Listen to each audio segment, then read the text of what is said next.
Shalom. We're continuing in our mini-series on Hanukah, and we spoke last time about how the Maccabean dynasty serves as a very interesting precedent of how we as religious Jews can support and even celebrate the state of Israel, because the Hanukah is actually a celebration of Jewish sovereignty, that's what the Maccabees were fighting for. And the Rambam points out that even though the Maccabean dynasty had religious problems, and also they were Kohanim, they were not from the Davidic family, nevertheless we still celebrate Chanukah. And the modern ramifications regarding the secular state of Israel, also not from the Mashiach, are very clear. But the question is why? Why is it so important to have a sovereign Jewish state, even if it's not the ideal Jewish state? Why do we celebrate it? So if we go back to the Rambam points out several reasons why we need a Jewish state. Number one, the Rambam says that the Greeks did not let us practice Torah u'mitzvot. In other words, freedom of religion. And even though it sounds like from the Dark Ages that you have a superpower that doesn't allow Jews to do certain commandments, we know that until Tafshin Memtet, until 1989 in the Soviet Union, it was illegal to do Brit Milah, it was illegal to observe Shabbat. And they didn't you couldn't be a religious Jew in the Soviet Union. So that's one reason why we need a Jewish state. On the other hand, somebody could argue, well, the Soviet Union collapsed.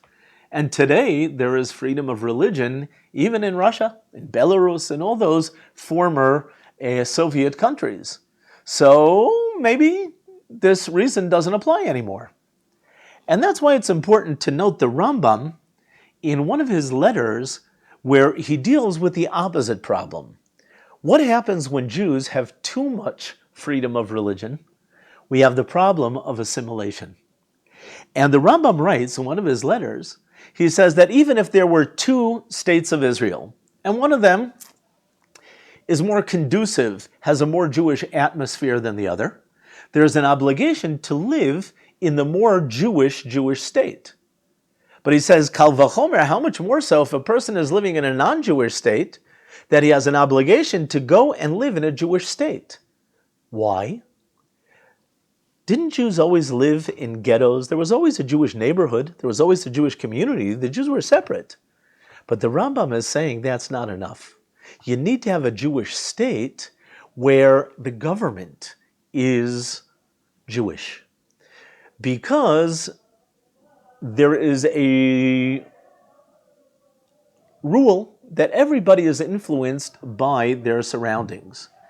And in a Jewish state, even if not everyone is religious, but at least the average person on the street is Jewish. Your grandchildren will be Jewish. And not only that, most Israelis fast on Yom Kippur. Most Israelis have a Seder on Pesach and light Hanukah candles and don't eat meat and milk together, because that's the culture. Every person needs a culture. And when you have a Jewish state, that is the culture. I remember one time I was driving to Yerushalayim, and I picked up a new immigrant from Russia. And he had a kippah. He was very clearly religious. I asked him, how did you become religious? We all know that there was no religion in the Soviet Union. So he explained to me that when he came on Aliyah, they were in a Merkaz Klita, in an absorption center in Ra'anana. And his son went to a regular secular public school, Jewish Israeli public school. And he comes home on one of the first days, and he says to his mother, Ima, you embarrassed me so much. What did I do? He said, you gave me a meat and cheese sandwich.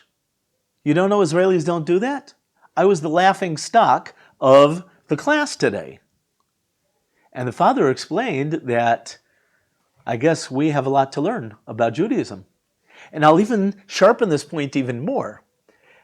When I was growing up in a yeshiva day school, we always were taught that assimilation is bad, because you assimilate to be like the Americans, like the Christians.